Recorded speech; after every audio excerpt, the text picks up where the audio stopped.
Nous sommes à la Haie Vive, un quartier de Cotonou. Ici travaillent de jour comme de nuit des jeunes à travers 21 start-up. C'est permettre aux jeunes de créer des solutions numériques ou d'utiliser le numérique pour développer leurs activités et impacter la communauté autour d'eux ou même des personnes dans le monde entier qui auraient besoin de leurs services. Donc on le fait à travers la formation, l'accompagnement d'entreprises, notamment l'incubation et l'accélération.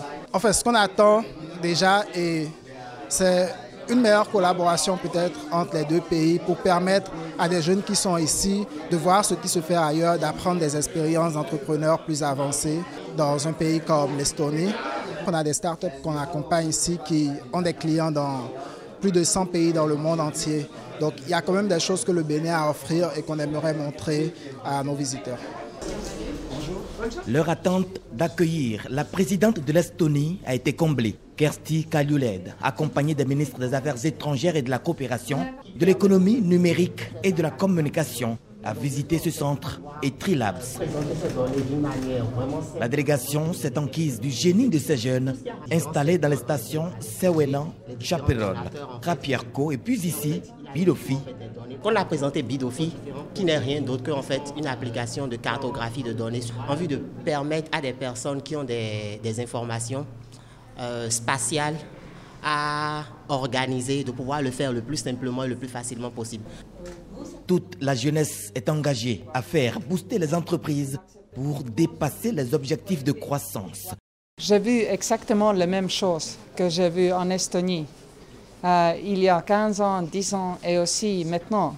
Il y a les jeunes qui ont une opportunité de travailler sur le numérique, aussi aidés par le climat économique dans ces pays qui est assez supportif pour les nouvelles technologies et particulièrement pour le numérique.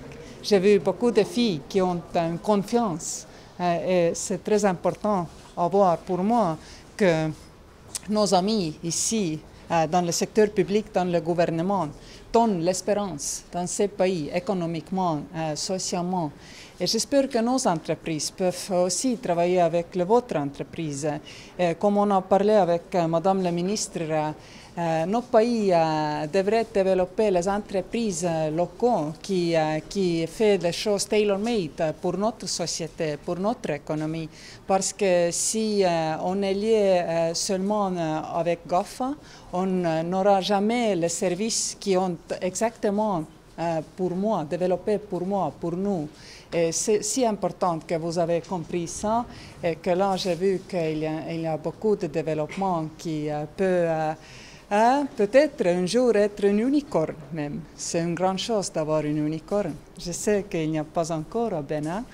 En Estonie, il y en a 4, mais je suis sûre que peut-être après 5 ans, 10 ans, vous arrivez.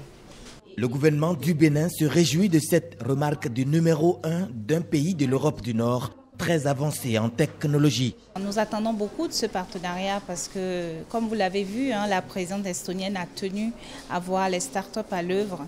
C'est bien la preuve que cet écosystème numérique que nous voulons doit se développer et que les retombées doivent rester au Bénin et aux Béninois.